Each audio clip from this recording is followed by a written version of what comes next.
ها فلبرة شاي فوز فلوس عندي خوش فصلة يا اخي تفوز والله خوش رقصة يا اخي عندي خوش فصلة يا اخي تفوز. હા, હું સમજી શકું છું કે તમને આ વિડીયોમાં કઈ નહીં સમજાતું હોય, પણ વિડીયોને સમજવા માટે તમારે વિડીયોને એન્ડ સુધી જોવો પડશે. રાધે રાધે એવરીવન.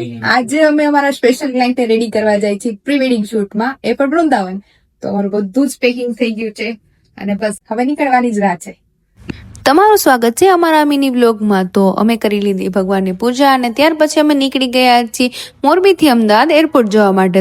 એરપોર્ટ તો પહોંચ્યા, પણ અમદાવાદના ટ્રાફિકના લીધે અમારે એરપોર્ટ પહોંચવામાં લેટ થઈ ગયું અને આજે લગેજ જમા કરાવવાનો જે ટાઈમ હતો એ અમે ટાઈમ ચૂકી ગયા હતા, તો એટલે અમારે કરવી પડી ભાગાદોડી.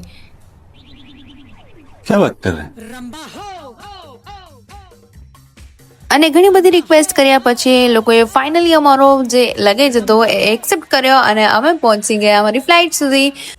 લિટરલી કહું તો અમારો ફ્લાઇટનો ફર્સ્ટ એક્સપિરિયન્સ હતો અને ફ્લાઇટની અંદરનો વ્યૂ અને બહારનો વ્યૂ કંઈક આ ટાઈપનો હતો અને અમે ધીમે ધીમે ઉપર જતા જાય છીએ અને આ જો અમારો ભાઈ કેવો હવામાં ઉડે છે. હવામાં ઉડતા હતા ત્યાં અમારું લંચ આવી ગયું, તો અમે લંચ પણ કરી લીધું.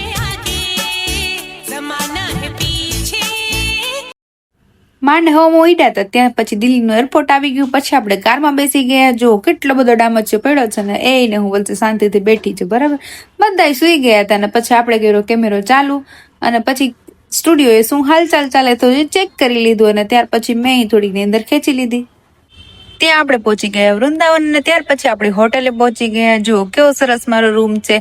આપણે બધું લગેજ મૂકીને ક્લાયન્ટના જે રાધા કૃષ્ણ લુકમાં જે પણ જરૂરિયાતની વસ્તુ હતી એ લેવા માટે અમે વૃંદાવનની ગલીઓમાં નીકળી ગયા. ઓનેસ્ટલી કહું તો આ મારા લાઈફનો નવો એક્સપિરિયન્સ હતો અને અમે આજે બહુ જ થાકી ગયા હતા અને વળી પાછી ફરી હોટેલે પહોંચ્યા. બધાને એવું લાગે છે કે મેકઅપ આર્ટિસ્ટની લાઈફ બહુ ઇઝી હોય છે, પણ રિયાલિટી કંઈક આવી હોય છે. રાતના 1:30 વાગી ગયા છે. હવે હું મારી મેડિસિન લઉં છું.